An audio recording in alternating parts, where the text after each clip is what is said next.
O padre cria em Jesus, mas não era salvo. Dr. Aníbal Pereira dos Reis, ex-padre. Edições Cristãs. Índice. Introdução. Um menino devoto à promessa do coração de Jesus, um pecado sempre confessado, o desastre da eletricidade. Sacerdote cria em Jesus uma fé irredutível no auge da desventura. Importantíssima pergunta. A resposta ainda mais importante. As palavras têm diversos sentidos, os vários significados de fé. Fé, sinônimo de doutrina. Fé num Jesus taumaturgo, a fé comprometida com enganos religiosos, a fé crença, a fé salvadora. Introdução. O autor deste relato é o próprio sacerdote, seu personagem. Se me fosse dado, sobremodo estimaria esquecer de vez muitos e tristes episódios de minha vida. Lembro-os no intuito de valorizar o testemunho da verdade do Evangelho e não no intento de ferir pessoas. O menino devoto. Quem lê minha autobiografia, este padre escapou das garras do Papa. Informa-se sobre o ambiente profundamente católico do lar de minha infância. Desde muito criança aprendi a crer em Jesus Cristo. Já no regaço de minha mãe, que me ensinava a decorar as rezas, eu invocava seu nome. À parede de minha cama dependuravam-se 2 quadros. Um do anjo da guarda, naquele desenho colorido do suave mocinho de asas e braços abertos em gesto de proteção atrás do pequerrucho traquinas a atravessar uma rústica pontezinha estreita e perigosa por lhe faltarem os corrimões. A outra estampa, em ponto maior, do Sagrado Coração de Jesus, olhos compassivos voltados para o leito onde eu dormia e a mão direita erguida em sinal de abençoar. Cada noite, ao me deitar e ao me levantar, cada manhã, ajoelhado no colchão de palha seca de milho, as 2 estampas dirigia minhas súplicas a rogar proteção para o sono ou para o dia. Lembro-me bem. Foi numa manhã brilhante e radiosa de maio. Pouco passará dos 6 anos. Em fila dupla, meninos e meninas, todos de branco, laço de fita de cetim ao braço esquerdo, tenho-a até hoje, vela de cera na mão direita. Processionalmente, dirigíamo-nos da casa de Dona Dindinha Faleiros à matriz paroquial. Seguiam-nos os parentes sob os olhares curiosos da gente postada à porta e às janelas das residências. Bimbalhavam festivos os sinos. Subimos as escadarias do templo a transbordar de fiéis. À porta aguardava o alvo cortejo, nosso vigário. Revestido das indumentárias litúrgicas, a cada criança oferecia, repetindo jaculatórias de bênçãos, a sua mão a beijar. Mais de 100 meninos e meninas instalamo-nos, segundo a ordem pré-estabelecida em anteriores ensaios, nos bancos reservados.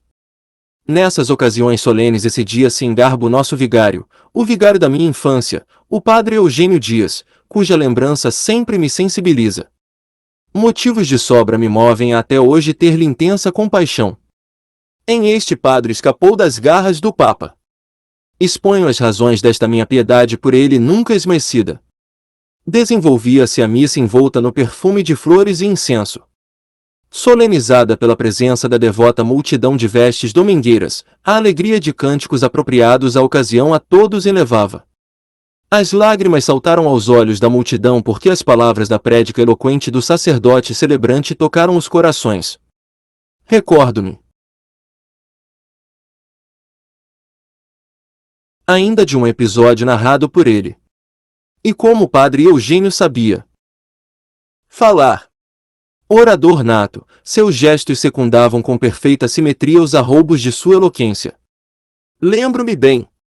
Chegará o instante máximo.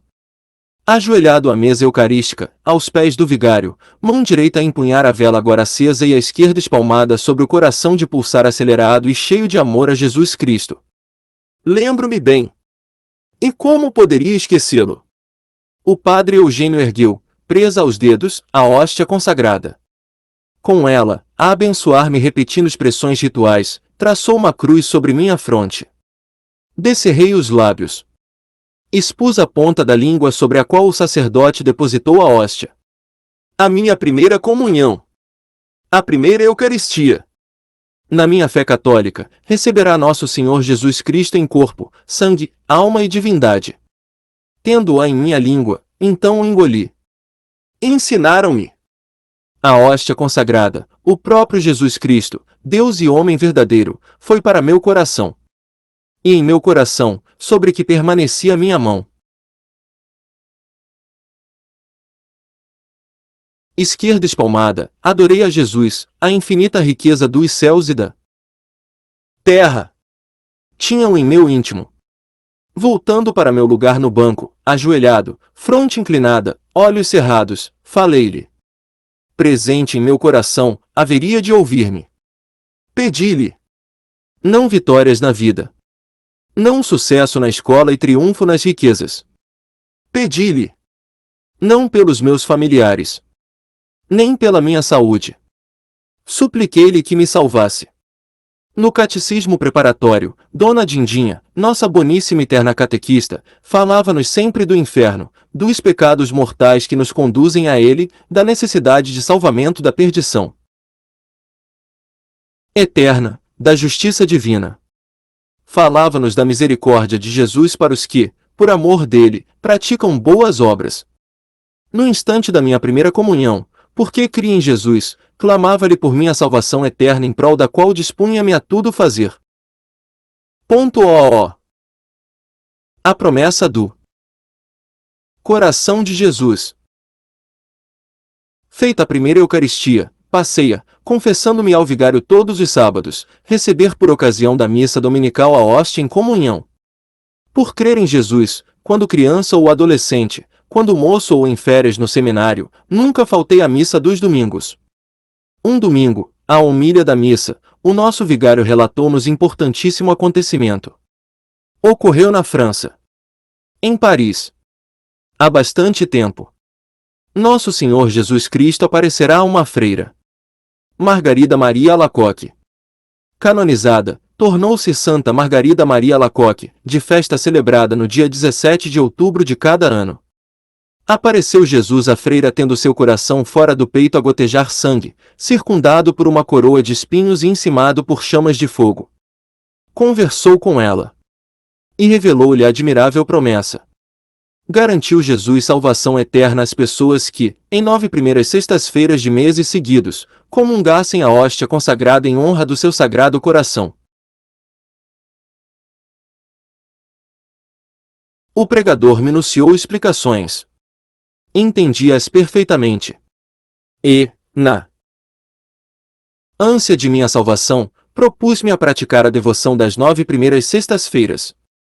Já naquela semana ocorria a primeira sexta-feira do mês. Por sinal, junho, um mês especialmente dedicado ao coração de Jesus.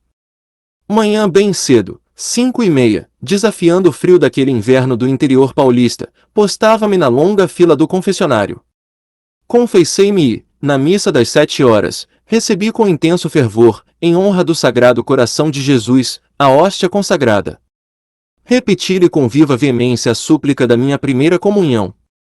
Comprometia-me à obra piedosa das 9 primeiras sextas. Feiras de meses ininterruptos, mesmo se adoecesse e ao preço de qualquer sacrifício. E, efetivamente, lutando em pelo menos 2 vezes com sérias dificuldades, concluía a minha devoção. Acaso em meu íntimo senti aquela segurança de salvação sempre anelada? Em sã consciência devo responder pela negativa. Não. Cria fervorosamente em Jesus. De crer em Jesus, assistia piedoso à missa dominical. De crer nele comungava a hóstia consagrada em todas as missas. De crer nele rezava-lhe todas as manhãs e todas as noites, a primeira coisa que fazia todas as manhãs e a última de todas as noites, ali de joelhos no meu colchão de palha seca de milho. De crer em Jesus Cristo dediquei-me a cumprir a devoção das 9 primeiras sextas-feiras em glorificação ao seu sagrado coração que ainda gotejava sangue por causa dos pecadores. Criei em Jesus Cristo e continuava eu aflito à procura de salvação eterna. E nessa aflição repeti indefinidamente a devoção das 9 primeiras sextas-feiras. Um pecado sempre confessado. Certo sábado, chegou lenha em nossa casa. Tínhamos os colchões de palhas secas de milho e o nosso fogão era de lenha. Segundo posturas municipais, nada podia ficar sobre o passeio público. Incumbiam-nos nossos pais, a meu irmão e a mim, recolher a lenha toda vez que viesse. Era uma das nossas obrigações programadas. Naquele sábado, concluído o serviço, brigamos. Fomos aos tapas e pontapés. Reconhecendo-se inferiorizado em razão da idade e do tamanho físico e mais sujeito aos sopapos, meu irmão correu. Com a sua fuga inesperada e sem condições de alcançá-lo, inconformado por ver escapar o rival, enfurecido, peguei um pau e atirei-lhe as costas desvestidas. E do ferimento correu sangue. Enchi-me de pesar e de remorsos por haver ferido meu próprio irmão e derramado o sangue dele. Na minha dor, sentia-me um Caim. À tarde, fui confessar-me e, cheio de angústia, declarei meu pecado ao sacerdote. Cumpri a penitência imposta pelo confessor. Ele me absolveu. Por crer em Jesus, cria na confissão sacramental católica, no poder do Padre perdoar pecados. Cria sinceramente. Contudo, não me reconheci perdoado, embora logo ao almoço daquele mesmo dia, meu irmão e eu estávamos de bem. 2 ou 3 dias depois, por estar curado do leve ferimento, meu irmão nem se recordava mais do machucado. Curara-se de todo sua ferida física. Meu coração, porém, continuava ferido de remorsos, sem a segurança do perdão de Deus. Por isso, dali por diante, em todas as minhas confissões, sempre, também ao tempo de sacerdote, acusava o pecado de haver ferido e tirado o sangue de meu irmão.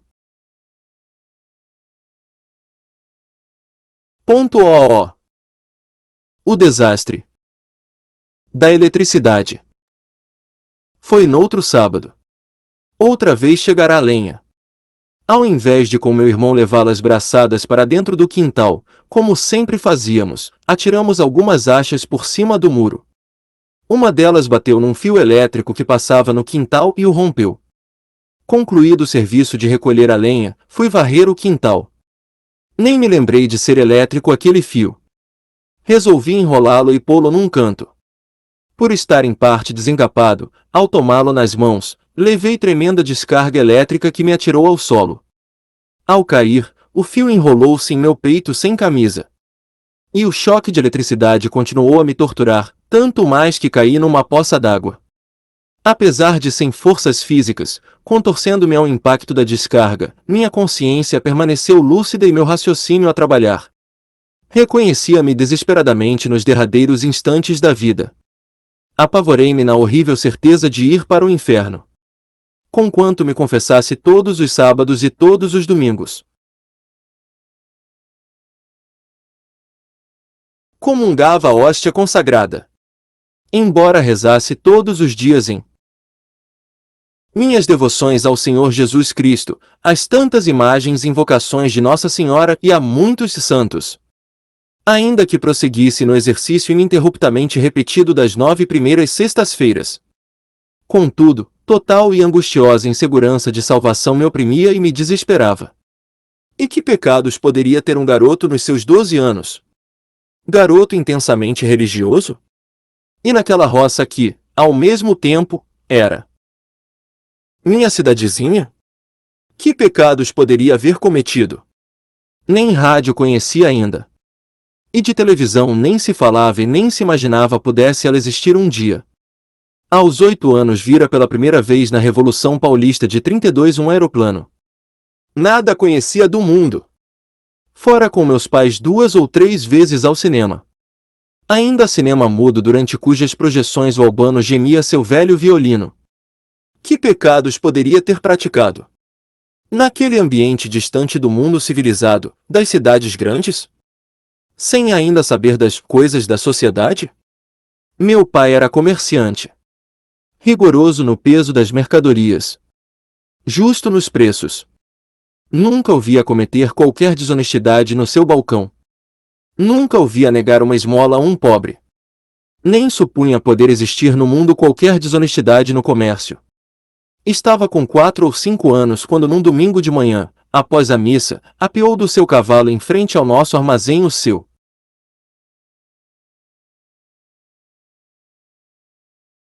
Vilarinho. Ao apear do animal, caiu-lhe do bolso uma moeda. 10 tostões. Amarrou o cabresto no toco a isso destinado e, cumprimentando a todos, entrou no armazém. Aproximei-me do cavalo manso e, a afagar-lhe o pelo lustroso, pus um pé em cima da moeda. O seu vilarinho nem notara ver-lhe caído dinheiro. Minha ideia era de apanhá-lo e guardá-lo no bolso assim que o homem se aproximasse do balcão ficando de costas para a rua. Quando colhi a moeda e a pus no bolso, chamou-me meu pai: Aníbal, vem cá. Sem prever nada, aproximei-me. Tira a moeda do bolso e devolve-a ao senhor Vilarinho. O que fizeste não se faz.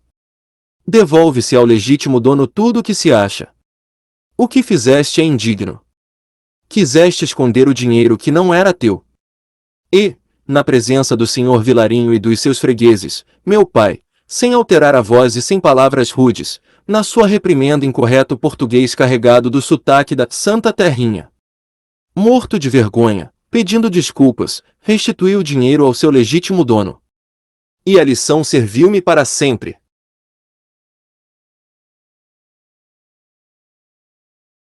Criado com semelhante seriedade por um pai rico de tamanha nobreza de caráter, que pecados poderia ter eu cometido nos meus 12 anos? Naquele momento do acidente de eletricidade, quase a expirar. Sabia com certeza de me encontrar irremediavelmente perdido. Perdido porque, apesar de tudo, da esmerada educação moral, do fervor religioso, continuava pecador. A lei do pecado prepotente me dominava. Naqueles 12 anos de idade já não conseguia reprimir os instintos rebeldes da carne, que me obrigavam ao pecado solitário. Aos gritos de meu irmão e aos de minha mãe e dos outros irmãos que chegaram, correu meu pai e me arrebatou das garras da morte. Apesar de traumatizado e as pernas ainda trêmulas, à tardezinha, lá estava eu no confessionário, a cumprir o sacramento da penitência de todos os sábados. Sacerdote, cria em Jesus. Por crer em Jesus, anelava ardentemente salvar-me no desejo de estar ao lado dele no céu. Por crer em Jesus, resolvi tornar-me padre. Na condição de sacerdote, admitia eu, com maior facilidade serviria a Deus e me salvaria. Em meu livro este padre escapou das garras do Papa. Relato o ambiente do seminário católico onde estudei e me formei. Relato, outro assim, a pomposa solenidade de minha ordenação sacerdotal e a imponência de minha missa de neo-sacerdote em minha terra natal, São Joaquim da Barra, no interior do estado de São Paulo. Dediquei-me intensamente ao meu sacerdócio por crer de sinceridade plena em Jesus Cristo. Em Pernambuco macerei-me na promoção e direção de obras de caridade. Movido de intensa fé, celebrava as missas durante as quais me ajoelhava diante da hóstia, adorando a Jesus Cristo, por crer em sua real presença física naquelas espécies. Se, desde menino, era devoto ardentíssimo do Sagrado Coração de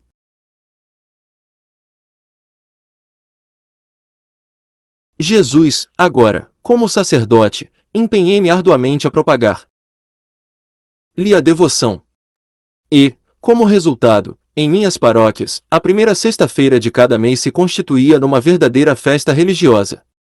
Cheguei a passar 7, 8 horas seguidas, sem sair para nada, nem para beber água, em meu confessionário, com o fito de ouvir confissões dos meus fiéis às centenas em fila, porque estimulados por minhas prédicas ao exercício da devoção ao Sagrado Coração de Jesus. Em meu quarto de dormir, sua imagem no centro de duas outras, uma da Senhora da Conceição e a outra de São José, desfrutava do meu zelo externado nas flores naturais todas as manhãs renovadas e no permanente tremeluzir da lamparina de óleo. Diante dessa imagem, todos os dias prostrava-me em viva piedade e tantas vezes desafoguei meu íntimo angustiado. Sacerdote, cria em Jesus Cristo, cujo crucifixo sempre esteve em meu peito sob a batina, sustentado por um cordão ao pescoço. Queria-o em cima do coração, supondo-o atento ao seu pulsar de amor por ele.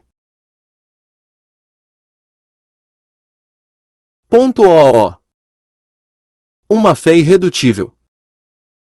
Nada, nem os fascínios do mundo. Nada, nem as agonias em busca de salvação. Nada, nem os desapontamentos pela falta de resposta aos meus clamores por salvamento. Nada alumia minha fé em Jesus Cristo. Nem os escândalos dos meus colegas e dos bispos, tantos completamente ateus. Envergonho-me só de o recordar. Contá-lo exige-me intenso esforço. Todavia, revela a firmeza de minha fé em Jesus Cristo. De todos é sabido ser a missa, o santo sacrifício da missa por pretender renovar ou repetir o sacrifício de Cristo, o centro e o ápice do culto católico. Já disse. Celebrava-a impelido de viva fé e, por isso, obedecia com rigor todas as minúcias do seu ritual. A consagração prosternava-me diante da hóstia a nela adorar o próprio Jesus Cristo em corpo, sangue, alma e divindade. Por nada deste mundo passava pelo meu cérebro o mais remoto e superficial questionamento acerca do dogma eucarístico. Ocorreu num domingo à tarde a inauguração do loteamento do bairro de Cajueiro, cerca de Beberibe, no Recife. O arcebispo celebraria às 16 horas a missa constante do programa das solenidades inaugurais. Empenhava-se ele em comparecer a significar sua gratidão ao proprietário da extensa gleba loteada que, movido de generosidade religiosa, doara à Arquidiocese Católica do Recife uma quadra inteira com a promessa de construir no centro o templo da matriz paroquial. No entanto, um imprevisto de última hora impediu o comparecimento do bispo. Agastado pelo contratempo, telefonou lá para casa, pedindo-me o substituísse. Juntei os petrechos litúrgicos e me encaminhei para o Cajueiro. A multidão aguardava a celebração do ato religioso que abençoasse o empreendimento imobiliário e os compradores dos lotes, futuros construtores do promissor novo bairro. Dispus sobre a mesa destinada a servir de altar as exigidas 3 toalhas de linho sob o meio das quais arrumei a pedra de ara, esta, de mármore, no formato mais ou menos de 20 por 30 centímetros, tem incrustada uma relíquia de um mártir e é rigorosa sua exigência para a celebração da missa. Principiei o ritual. Tudo seguia com normalidade. Sucediam-se os cânticos entremeados do murmúrio das preces. Naquele descampado a brisa balançava as pontas das toalhas e inclinava as labaredas das velas sustentadas acesas por mãos em concha a protegê-las das refregas mais intensas da brisa. Ao sermão enalteci a visão progressista e o tino comercial do proprietário e formulei votos de que os futuros condôminos edificassem um bairro tranquilo. Aludi à promessa do arcebispo no sentido de instalar ali quanto antes a nova paróquia destinada à assistência religiosa a humanizar o local. Seguia-se o ofício litúrgico. Com esmerada exatidão, apesar das dificuldades do local e dos recursos improvisados, efetuei a consagração das espécies eucarísticas. A consagração é o momento culminante quando o celebrante, com palavras formais, transubstancia o pão e o vinho no corpo, sangue, alma e divindade de Jesus Cristo. Ajoelhei-me a adorar Jesus Cristo realmente presente na hóstia consoante a fé romana. Ergui a hóstia e o cálice consagrados, exibindo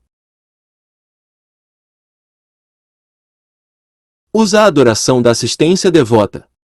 Uma banda de música estropiou-o. Hino nacional brasileiro e fogos espolcaram em saudação a Jesus Cristo baixado na hóstia e no cálice de vinho. Interrompi a celebração. Aguardava o cessar da barulheira. Ali, de pé, mãos postas e olhos semicerrados. Sobreveio uma lufada mais vigorosa de vento. A imprevista rajada, sem que eu pudesse fazer algo, varreu do meu altar o meu Cristo da hóstia. Lívido de espanto, indeciso, perplexo, petrificado no lugar, refletia: que fazer? Sair correndo atrás da hóstia seria ridículo por estar eu todo revestido daquelas esquisitas vestes, impossível pedir a alguém que a tomasse e a devolvesse ao altar porque a lei canônica proíbe a um leigo tomar nas mãos a hóstia do celebrante. Enquanto, debatendo-me no entrecruzamento dos pensamentos mais disparatados, raciocinava sobre como solucionar o impasse e decidir pelo melhor caminho, ergueu-se uma voz. Voz de bêbado na língua pastosa de álcool. Abriu-lhe passagem à multidão. Cambaleante, a tropeçar nos próprios pés, achega-se ao altar. Debruça-se sobre ele. Com uma pancada forte do punho na mesa, solta dos dedos a hóstia e diz: sou vigário, peguei ela. Comigo ninguém pode. Peguei a danada. Horrorizado na minha extrema humilhação, rubro de vergonha, implorando perdão a Deus pela sacrílega blasfêmia do ébrio, colhi, num instinto de reparação ao incidente, com a máxima delicadeza a hóstia e prossegui a celebração, a genufletir adorando o Santíssimo Sacramento. O meu Cristo tão leve que uma lufada de brisa carrega e que na sua extrema fraqueza se expõe ao socorro de um desventurado alcoólatra. Pois bem, deveria dizer, pois muito mal, nem esse episódio abalou minha fé no Cristo da hóstia consagrada. É a pura verdade. Desde menino sempre criei em Jesus. Na condição de sacerdote, cria sinceramente em Jesus. Minha fé nele não se abalava por nada. E, apesar de crer nele, continuava sem salvação. No auge da desventura.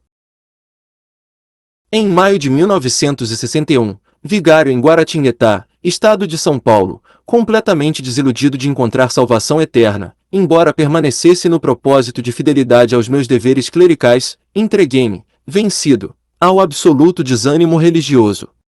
Nessa situação de abolia espiritual sobreveio-me outro golpe a causar-me indescritível sofrimento. Em minha autobiografia este padre escapou das garras do Papa. Relato a circunstância pela qual vieram-me às mãos as Sagradas Escrituras e como as aceitei na qualidade de palavra santa, infalível, inerrante e indeficiente de Deus. Crendo agora nelas, nessas condições, o Espírito Santo me conduziu a questionar os dogmas romanistas ao seu enfoque. Reconheço. Somente a atuação poderosa do Espírito de Deus poderia empurrar-me a semelhante confronto. Só se confronta e se questiona quando se quer tirar a limpo e chegar-se a uma conclusão clara. E isto, é evidente, pressupõe dúvida. Pelo menos, alguma. Uma certa dúvida. De feito, ninguém vai questionar um assunto do qual tem absoluta convicção numa mente por inteiro esclarecida sobre ele. A leitura atenta das Escrituras fendia minha fé católica. Do desânimo resvalei para o desespero naquele cruel conflito íntimo em que me debatia no entrechoque de pensamentos contraditórios. Queria abandonar a leitura do livro santo. Não podia mais. Afligiam-me as terríveis dúvidas quanto à veracidade dos dogmas da minha religião.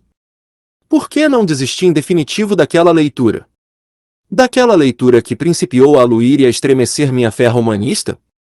A misericórdia de Deus fez-me sofrer os extremos da angústia, mas não permitiu desistisse eu do exame das Sagradas Escrituras, e perante o tribunal da Palavra de Deus, do questionamento das doutrinas católicas. Lance por lance, em meu livro este padre escapou das garras do Papa. Narro o processo de minha conversão evangélica. Efetivamente, na madrugada de 8 de novembro de 1961, Nosso Senhor Jesus Cristo me salvou. Aquilo que, sofridamente, procurei desde menino, a salvação que, sofrega e sacrificialmente, busquei no exercício honrado do meu sacerdócio romano, sem jamais encontrar, deu-me agora Nosso Senhor Jesus Cristo. Sim.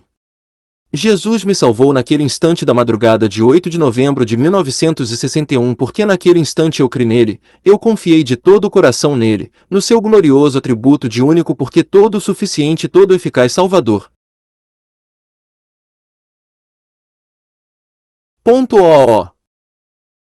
Importantíssima pergunta. Importantíssima e sempre atualíssima. Nestes relatos tenho repetido várias vezes a afirmação, desde criança sempre criei em Jesus, como sacerdote, por crer em Jesus Cristo, com desprendimento e zelo, servi a religião. E, a comprovar essa minha fé em Jesus, registrei alguns fatos. Afirmei, outrossim, que cria em Jesus Cristo, mas não estava salvo. Crendo sinceramente nele, procurava salvar-me. Afirmei, ainda, que na madrugada de 8 de novembro de 1961, criei em Jesus Cristo e ele me salvou. Por crer nele, naquele momento de lhe haver depositado fé, concedeu-me vida eterna. Seria uma contradição minha? Criei em Jesus e não estava salvo. Criei em Jesus e me salvou. Qual a explicação? Ou não estou sabendo me explicar? Ou, na verdade, antes não tinha fé alguma em Cristo? Ou enlouqueci? Ponto OO. A resposta. Ainda mais importante. É verdade. Cria sinceramente em Jesus, mas não era salvo porque aquela minha fé era deficiente, falsa. Uma fé inútil. Aquela minha fé não era de acordo com a vontade de Deus. Então há mais de uma maneira de se crer? De se ter fé? Ah, sim. Há diversos modos errados de se crer. E há só uma maneira certa, correta, de se ter fé em Jesus Cristo para nossa salvação. Somente há uma fé certa, verdadeira, segundo Deus, que serve de instrumento ou canal através do qual Deus nos dá vida eterna. Por isso, para a salvação não basta crer em Cristo. É preciso crer nele de modo correto. Como Deus quer que se creia nele. Ponto OO. As palavras têm diversos sentidos. Assim como várias palavras podem significar uma coisa só, são os sinônimos. Em geral, cada palavra tem diversos sentidos. Ou seja, uma palavra só quer dizer duas ou mais coisas. Mesmo dentro das Escrituras. Dou exemplos. Espírito é uma dessas palavras. Nas próprias Escrituras Sagradas pode significar brisa, vida, assopro, vento, a parte material do ser humano, um ser extraterreno, indivíduo, mentalidade, o Espírito Santo de Deus. Casa é outro vocábulo por mim lembrado. Tem várias acepções. A residência ou habitação, lar ou família, tribo. Em nosso linguajar comum, além desses sentidos, tem mais os seguintes: estabelecimento comercial, a casa Pindorama, e aquela abertura por onde passa o botão e a ela se segura. Ainda outro termo. Este do nosso hábito de conversar. Bomba. Pode ser aquele aparelho metálico para, através de tubulações, extrair, esgotar ou conduzir líquidos, a bomba d'água, e gases. Pode também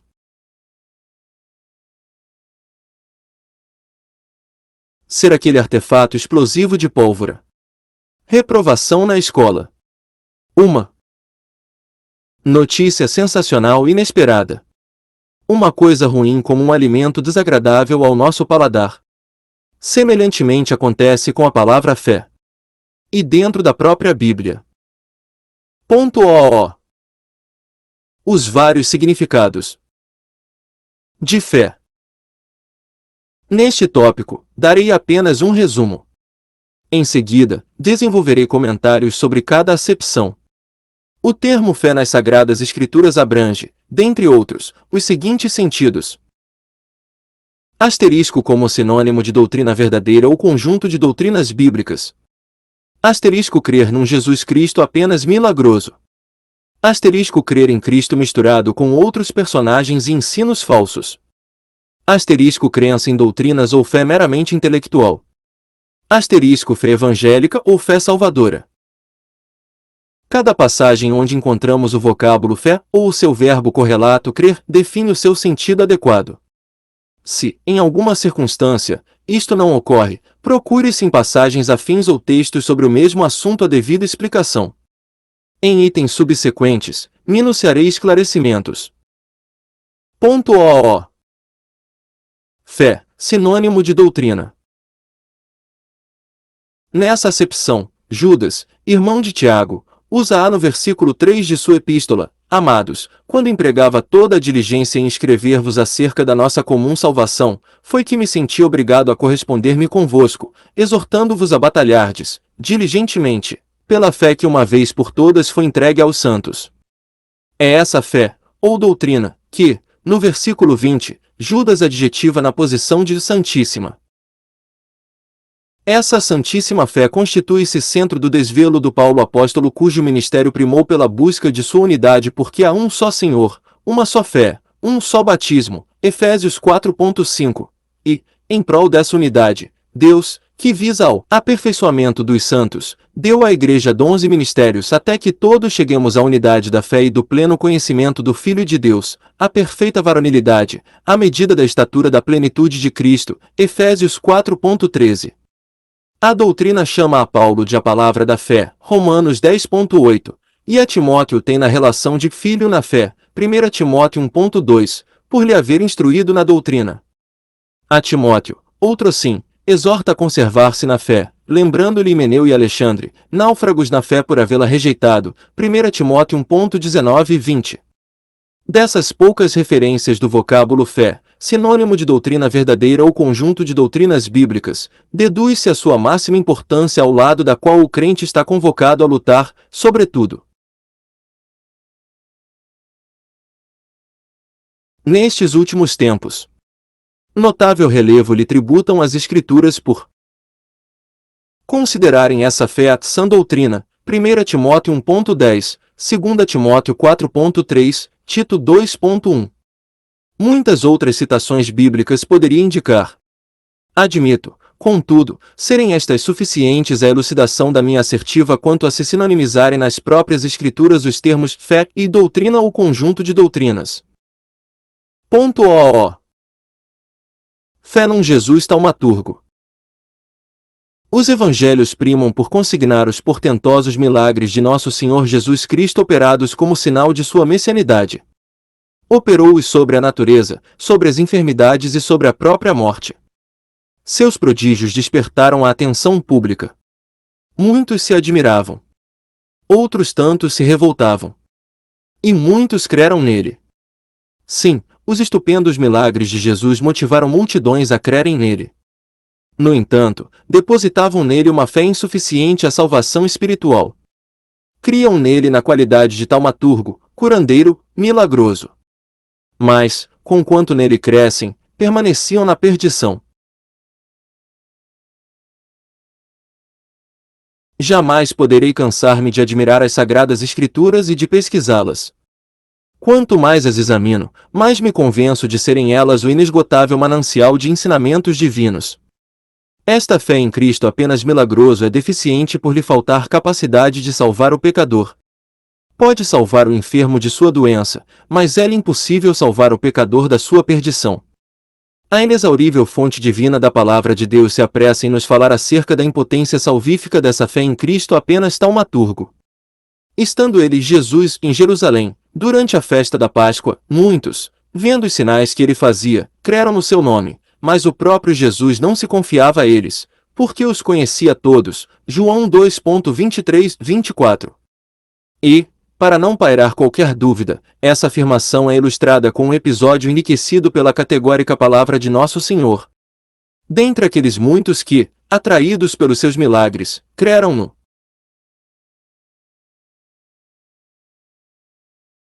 Seu nome, destaca-se o príncipe judaico Nicodemos.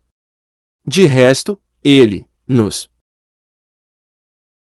termos mais claros e incisivos, confessou sua fé em Jesus. Rabi, sabemos que és mestre vindo da parte de Deus, porque ninguém pode fazer estes sinais que tu fazes, se Deus não estiver com ele. João 3:2. Porventura, este crente Nicodemos era salvo? Crente judeu e crente em Cristo. Crente judeu porque, mestre em Israel, cria na religião mosaica e a ela servia. Crente em Cristo por reconhecê-lo o mestre vindo de Deus dotado do poder de operar sinais. Pois bem, Nicodemos permanecia perdido. Tão perdido como qualquer gentio ou qualquer pecador ateu e materialista blasfemo de Deus e rejeitador das Escrituras. Tão perdido que o próprio Jesus, o Rabi taumaturgo, exigiu-lhe como de absolutíssima necessidade novo nascimento ou regeneração. Em verdade te digo que, se alguém não nascer de novo, não pode ver o reino de Deus. Em verdade te digo, quem não nascer da água e do Espírito não pode entrar no reino de Deus. João 3:3, 5. Crendo somente em Jesus Cristo milagroso, taumaturgo, o indivíduo pode até invocar-lhe o santo nome ao profetizar, expulsar demônios e fazer muitas maravilhas. E estar perdido e ser apartado como réprobo. Supõe o meu amigo leitor esteja eu a delirar? E, no seu espanto, pergunta-me, seria possível ser réprobo quem, por crer em Cristo, invocar-lhe o nome na operação de prodígios? Nem estou eu alucinado e nem é impossível a condenação eterna desses crentes em Cristo. Não só não é impossível, mas é absolutamente certa semelhante condenação. A sentença de nosso Senhor Jesus Cristo é explícita e inquestionável. Nem todo o que me diz, Senhor, Senhor, entrará no reino dos céus, mas aquele que faz a vontade de meu Pai, que está nos céus. Muitos, naquele dia, hão de dizer-me, Senhor, Senhor. Porventura, não temos nós profetizado em teu nome, e em teu nome não expelimos demônios, e em teu nome não fizemos muitos milagres? Então, lhes direi explicitamente, nunca vos conheci. Apartai-vos de mim os que praticais a iniquidade. Mateus 7.21-23. Se a sentença reprobatória é terrível, também é terrível a causa da condenação. Essa causa é a iniquidade. Que iniquidade? A iniquidade do homicídio? A iniquidade da prostituição? A iniquidade da idolatria? A iniquidade da parceria ou comprometimento com o mundo? Que iniquidade menciona aqui Jesus e que é causa da desgraça eterna? A iniquidade de ser crente em Cristo. Em definitivo, Aníbal enlouqueceu. Chamem-o a Zambuja, íntimo. Amigo dele. O Azambuja metê-lo-á numa camisa de força e o trancará num manicômio. Qual nada? O Aníbal não enlouqueceu. Na verdade, muitos são condenados em razão da iniquidade de serem crentes em Cristo. Aqueles réprobos da tremenda objurgatória de Jesus criam nele tanto assim que, em seu santo nome, por eles invocado, faziam grandes prodígios de exorcismo, de profecias e de maravilhas espetaculares. E estavam perdidos. E, apesar de crentes em Cristo, foram condenados. É que essa fé é uma fé ineficiente, insuficiente, inútil, para a salvação eterna do pecador. Se o pecador não passar pela legítima experiência da regeneração espiritual ou do novo nascimento, não recebe vida eterna. Embora creia em Jesus, invoque-lhe o nome e em seu nome opere milagres, esse pecador continua perdido e, no último dia, será afastado sob a sentença da reprovação eterna.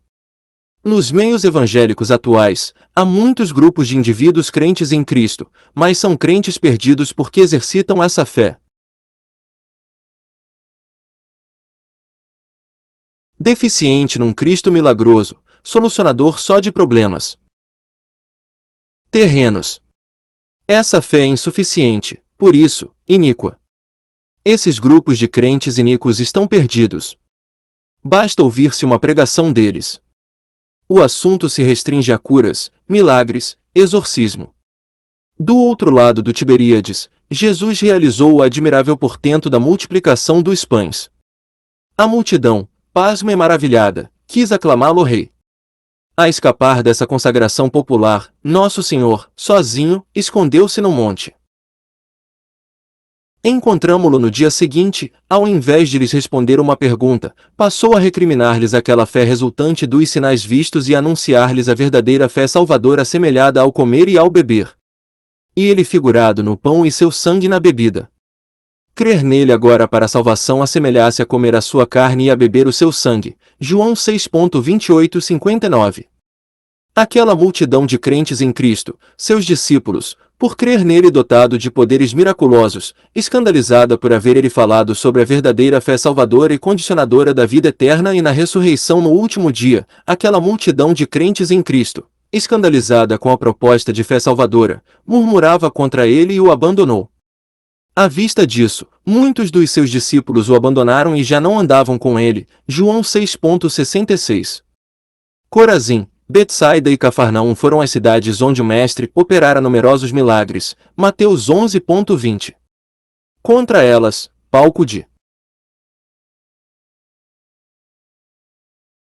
seus portentos, por terem-no aceitado apenas na qualidade de rabi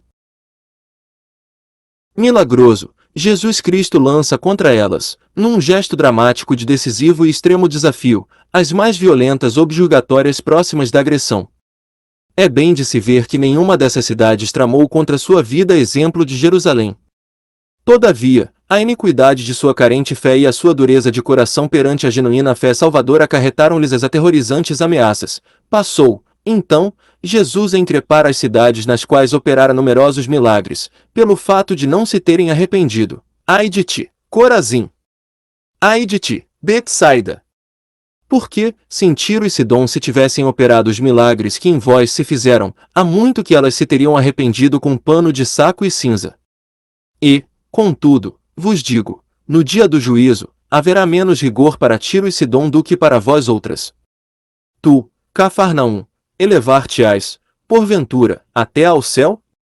Descerás até ao inferno, porque, se em Sodoma se tivesse operado os milagres que em ti se fizeram, teria ela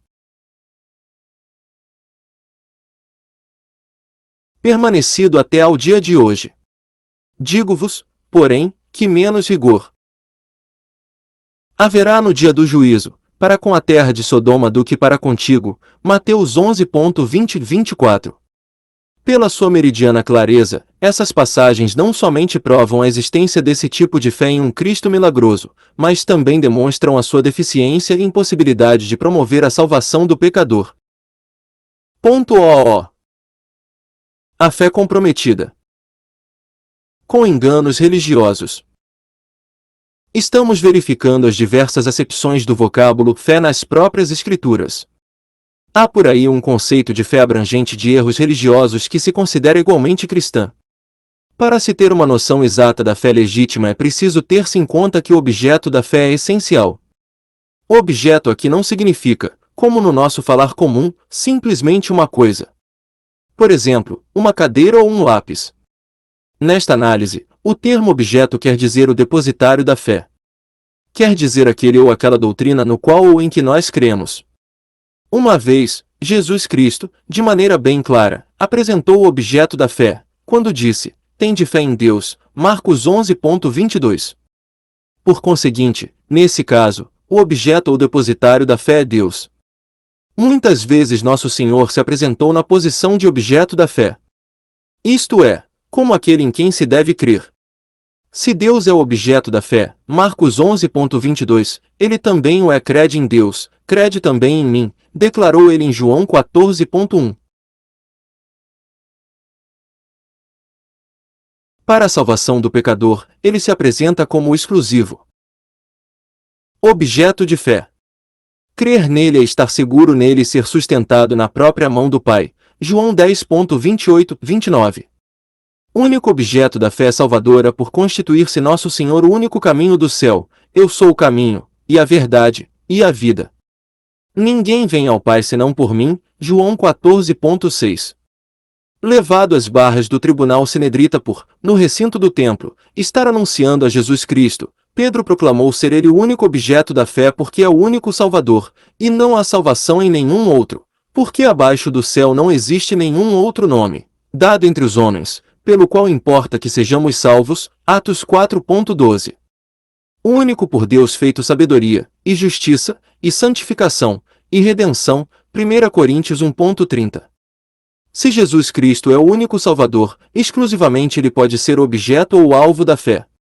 Já naqueles primórdios apostólicos, todavia, surgiu a adulteração do Evangelho no seio do próprio cristianismo por parte dos que a Jesus Cristo quiseram juntar obras e ritos religiosos como objetos de fé. Atos 15.1-5. Insurgiu-se, contrário à proposta, Paulo apóstolo e assegurou a pureza do Evangelho quanto a ser Jesus o único objeto de nossa fé, sabendo, contudo, que o homem não é justificado por obras da lei, e sim mediante a fé em Cristo Jesus. Também temos crido em Cristo Jesus, para que fossemos justificados pela fé em Cristo e não por obras da lei, pois, por obras da lei, ninguém será justificado. Gálatas 2.16. Jesus Cristo é o único objeto da fé salvadora. Qualquer desvio dessa doutrina das Escrituras implica em corrupção do Evangelho e, por conseguinte, da legítima fé. O apóstolo João, sem rodeios e tergiversações, afirma, Todo aquele que ultrapassa a doutrina de Cristo e nela não permanece não tem Deus. O que permanece na doutrina, esse tem tanto o Pai como o Filho. Se alguém vem ter convosco e não traz esta doutrina, não o recebais em casa, nem lhe deis as boas-vindas. 2 João 9:10. Doutrina nesse passo quer dizer não só o que Cristo ensinou, mas também, e sobretudo, os ensinamentos ou a doutrina das Escrituras sobre Jesus Cristo. A fé em Cristo e simultaneamente em doutrinas religiosas falsas é uma fé inútil. A clareza, a franqueza e a advertência contra desvios doutrinários sempre foram da natureza da pregação de Jesus Cristo. De certa feita, definiu muito bem essa fé que mistura e confunde com erradas proposituras religiosas, hipócritas. Bem profetizou Isaías a vosso respeito, dizendo: Este povo honra-me com os lábios, mas o seu coração está longe de mim. E em vão me adoram, ensinando doutrinas que são preceitos de homens. Mateus 15.7-9. Torna-se, por conseguinte, vã e inútil a adoração ou a fé em Jesus Cristo de mescla com a crença em falsos ensinos. Neste caso, o próprio Jesus Cristo se torna inútil para quem de maneira errada crê nele. Quem crê nele de maneira errada o considera insuficiente e inútil. É o outro Jesus ao qual Paulo se referiu em 2 Coríntios 11.4 proposto pelo outro evangelho igualmente mencionado e combatido por Paulo, Gálatas 1.6, 8, 9. Com esses indivíduos seguidores do outro evangelho ocorre o que Paulo apóstolo dizia àqueles primeiros adulteradores da fé por juntarem ao seu único objeto, Jesus Cristo, outros objetos. Cristo de nada vos aproveitará. Gálatas 5.2. É o caso da fé católica. Da minha fé de padre. No desenvolvimento destas páginas repeti a saciedade a afirmação.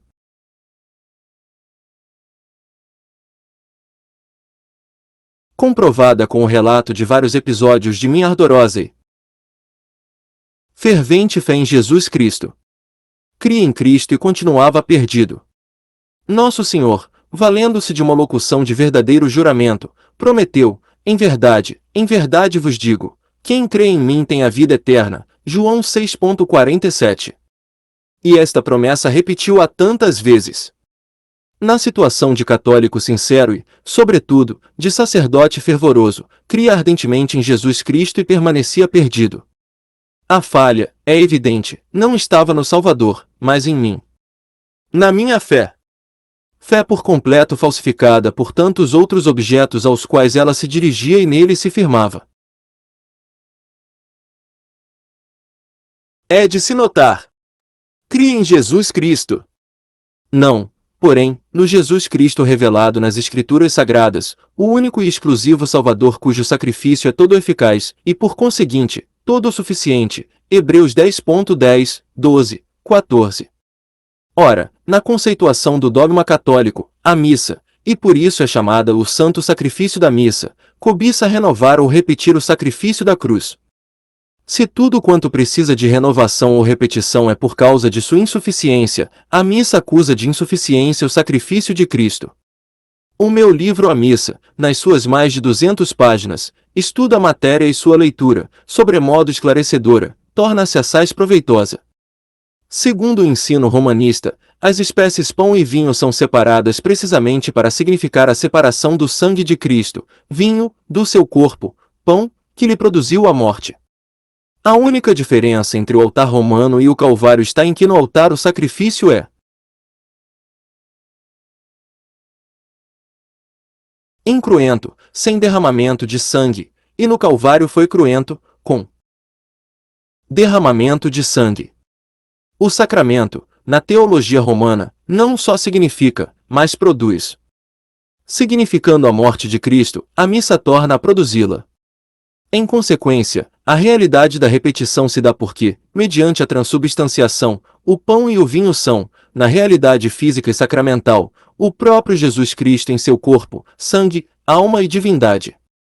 Se esses elementos ou espécies, ainda segundo o dogma romanista, fossem apenas símbolos, aquela repetição não se daria e a missa deixaria de ser considerada sacrifício.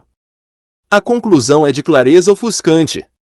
Crendo eu na missa, que valor poderia ter minha fé em Cristo? Crie em Cristo e crie em suas fantasmagóricas aparições a freiras psicopatas neurotizadas pela clausura dos conventos.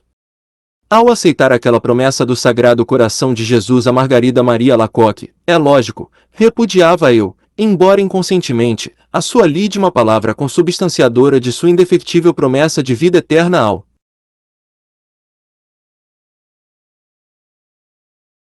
crente nele, nos termos de João 3,16 e 6,47, além de muitos outros textos. Absurdo comprometimento esse feito à freira da França, comprometimento condicionado à comunhão da hóstia nas primeiras sextas-feiras em decorrência de serem a hóstia e a missa a suprema blasfêmia contra o sacrifício cruento da cruz. Amiseiro-me dos devotos do coração de Jesus que, no anelo da salvação, exercitam as 9 primeiras sextas-feiras e permanecem aflitos porque sempre sem salvação. Quantas vezes na hora da morte desses devotos ouvi o clamor angustiante de salvação? Cristo de nada lhes aproveitou porque a sua fé nele foi a fé católica, falha desde a sua base.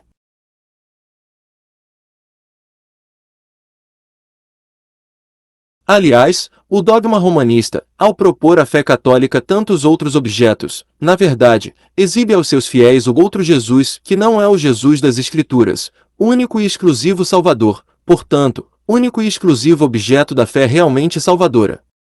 Cria em Jesus, sim, mas também cria no purgatório. Em minha fé romana emparelhava Jesus o purgatório das almas no além. E, ao me recordar disso, caímos no mesmo raciocínio lógico.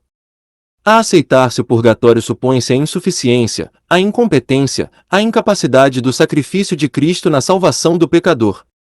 Em contrapartida, e sendo divino sacrifício de valor infinito na sua toda suficiência e toda capacidade, porquanto o sangue de Jesus Cristo nos purifica de todo o pecado, 1 João 1,7, qual a necessidade do tal purgatório?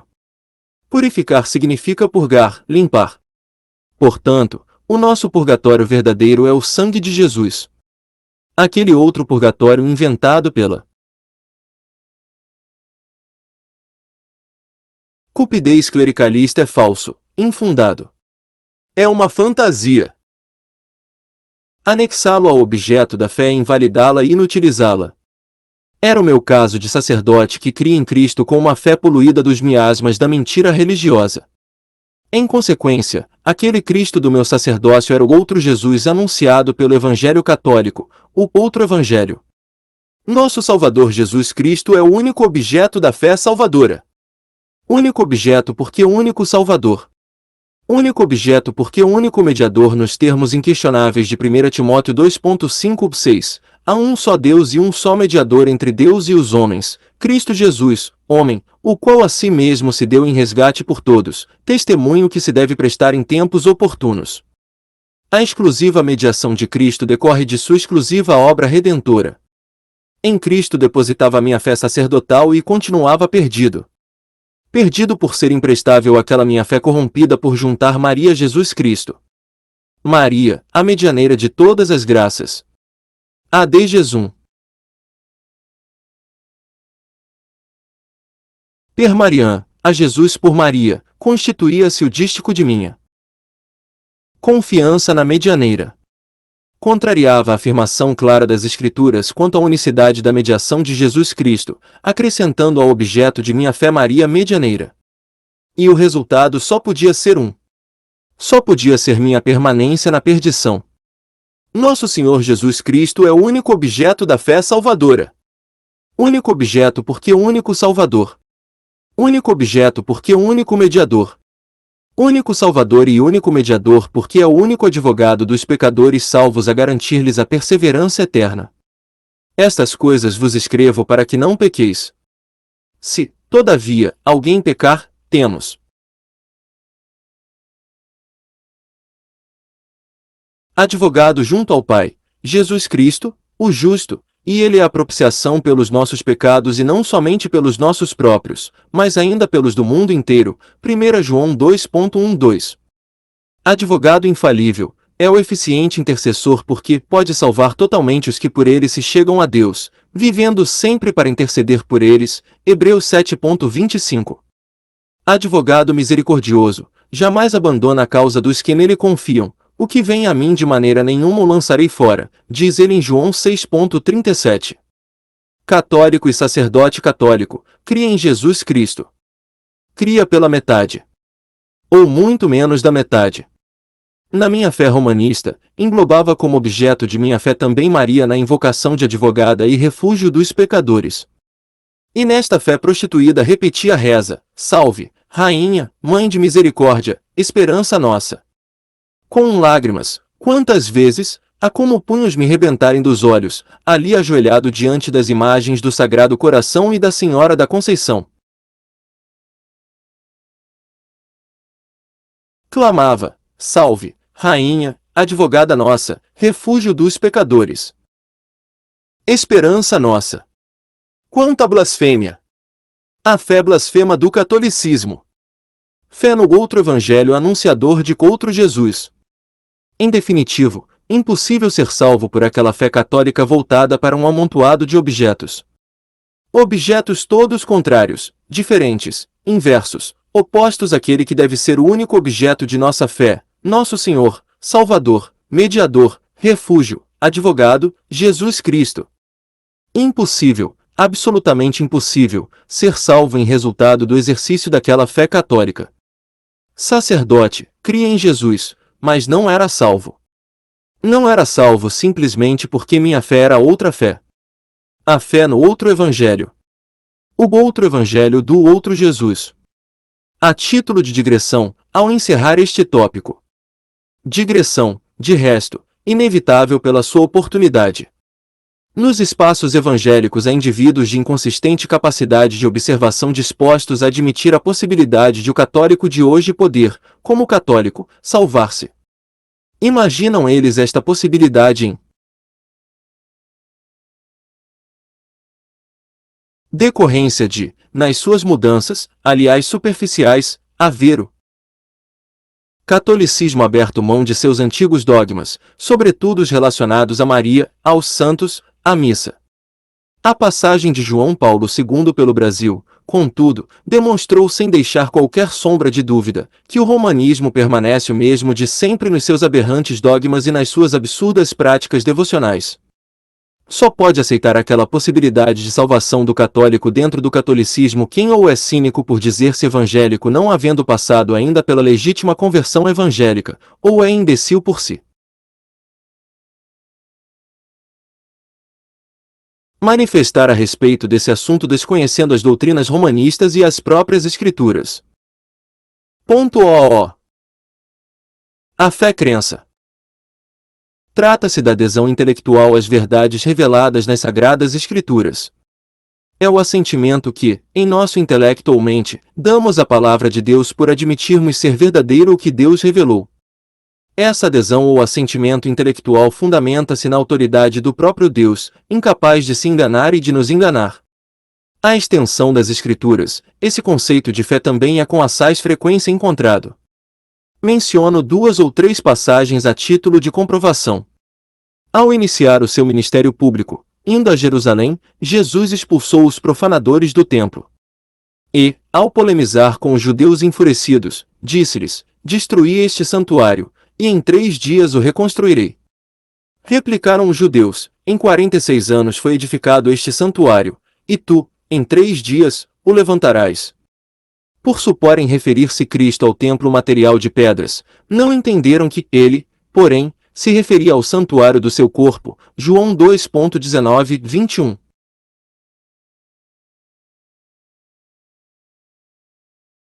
Os próprios discípulos não compreenderam naquela hora, mas só muito tempo depois.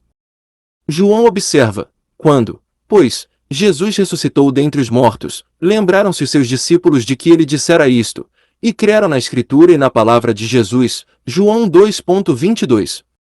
Noutra disputa com os judeus, Jesus empregou o verbo crer nesta acepção de fé intelectual ou crença, ao reptá-los: se, de fato, cresceis em Moisés, também creríeis em mim, porquanto ele escreveu a meu respeito. Se, porém, não credes nos seus escritos, como crereis nas minhas palavras? João 5,46-47. Quando o mestre, ao ser abandonado da multidão dos discípulos de Cafarnaum, perguntou aos 12, porventura, quereis também vós retirar-vos? Pedro ponderou: Senhor, para quem iremos? Tu tens as palavras da vida eterna, e nós temos crido e conhecido que tu és o Santo de Deus. João 6,67-69. Por reconhecer a autoridade do Mestre, sua mente aderiu à fé em Cristo, o Filho de Deus. Esta fé intelectual é importantíssima e indispensável no processo da conversão. Aceita a sua suma importância e a sua indispensável necessidade nesse processo. Os discípulos de Cristo se espalham pelo mundo a pregar o Evangelho. O anúncio do Evangelho tem este primordial objetivo de informar, ensinar e esclarecer as mentes à sua verdade. Recebida no intelecto esta verdade do Evangelho, o pecador pode, mediante a operação do Espírito Santo, chegar pela fé salvadora ali de uma conversão e receber vida eterna.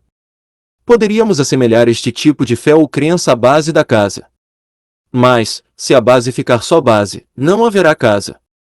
Se não subirem as paredes e sobre elas não se estender o telhado, a base não oferece condição alguma de moradia. Semelhantemente, a fé intelectual, por muito importante e indispensável que seja, de nada serve a salvação do pecador se ela não se consumar em confiança plena na pessoa divina de Jesus no apanágio de único Salvador. Satanás e os demônios reconhecem a soberana autoridade da palavra de Deus, intelectualmente, creem nele e em Jesus Cristo. Por que tamanho espanto? Satanás e os demônios creem em Deus e em Jesus. A afirmação não é minha. É das Escrituras. O leitor espantado pode abri-las. Aí em Tiago 2,19 leio: Creis, tu, que Deus é um só. Fazes bem. Até os demônios creem e tremem. Creem eles em Deus e o aclamam Deus Altíssimo. Atos 16,17. Estão, porventura, salvos Satanás e os seus demônios por crerem intelectualmente em Deus? Não. É-lhes impossível confiar. Os demônios creem em Jesus e foram os primeiros a proclamá-lo Filho de Deus. E mais, adoraram-no. Quando da cura do possesso da sinagoga em Cafarnaum por Jesus efetuada, o espírito imundo bradava: Que temos nós contigo, Jesus Nazareno? Vieste para perder-nos? Bem sei quem és, o Santo de Deus. Marcos 1,24. A Marcos, embora conciso, é inevitável anotar: Jesus expeliu muitos demônios, não lhes permitindo que falassem, porque sabiam quem ele era. Marcos 1,34.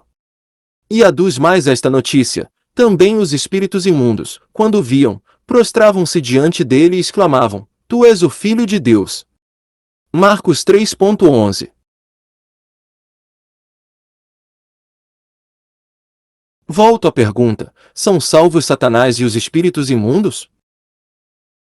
Creem em Deus e estremecem. Creem em Jesus, temem-no, diante dele se prostram a adorá-lo, reconhecendo-o ao Filho de Deus.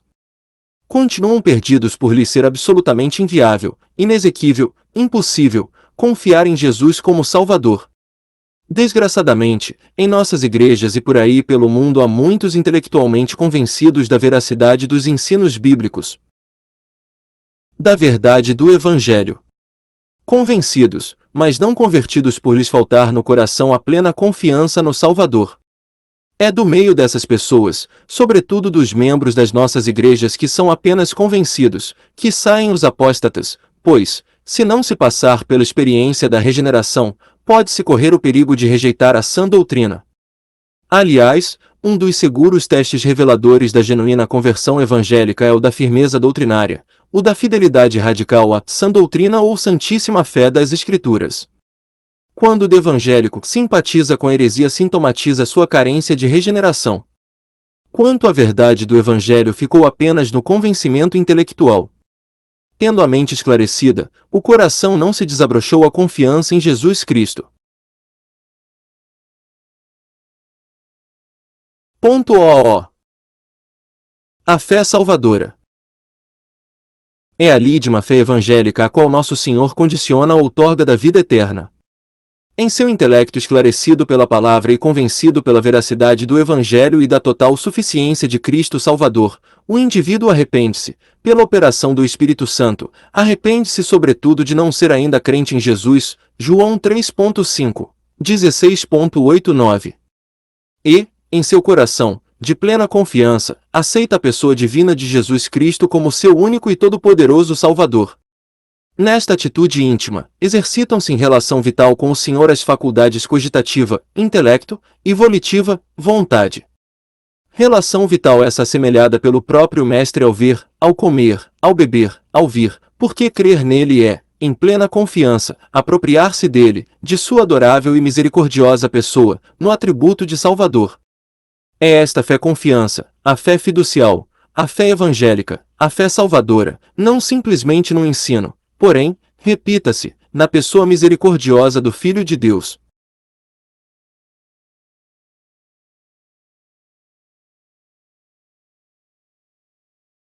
Nesta fé evangélica, fé salvadora, o verbo crer no Evangelho.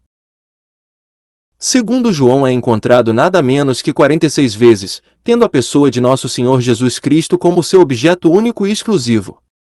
Quem exerce esta fé salvadora ou evangélica, quem crê na pessoa de Jesus infalível, instantânea e simultaneamente, recebe a vida eterna. João 3.15, 16, 36, 5.24, 6.40, 47, 20.31. Recebe a vida eterna, a vida divina, e torna-se filho de Deus. João 1.12. Em sendo gerado para a vida eterna, filho de Deus, não perecerá. João 3.16. Não é julgado. João 3.18, 5.24. Nunca jamais morrerá. João 11.26. Ressuscitará pelo poder de Deus. João 6.40. 11.25, 26. E destas imarcessíveis prerrogativas defluem tantas outras igualmente gloriosas, as quais o Novo Testamento inteiro, sobretudo na pena inspirada de Paulo apóstolo e de João, proclama. Menciono-as num preito de louvor ao nosso Deus em meu livro Será que o crente pode perder a salvação, em cujas páginas estritamente enraizadas nas Escrituras, desenvolvo um estudo sobre a perseverança eterna dos salvos. Na condição de católico sincero e fervoroso, devoto ardente do Sagrado Coração, de sacerdote de vida dedicada e zeloso na celebração da missa, padeci os horrores de sofregamente buscar salvação nos labirintos tortuosos e trevosos de uma religião errada, sem jamais poder salvar-me. Ao aceitar a fé evangélica, nosso Senhor Jesus Cristo como meu único e pessoal Salvador, dele recebi a vida eterna e todos os privilégios inerentes e decorrentes. Lidas as páginas deste testemunho, poderá o amigo, agora esclarecido acerca da verdadeira fé evangélica, a fé salvadora, arrependendo-se de ser pecador, arrependendo-se de ainda não ser crente autêntico em Jesus, aceitá-lo de coração, confiando nele como seu Salvador pessoal, único e todo suficiente. Às pessoas desejosas de conhecer a minha vida de sacerdote católico romano recomenda-se a leitura do livro Este Padre Escapou das Garras do Papa. É o livro da minha vida. .oo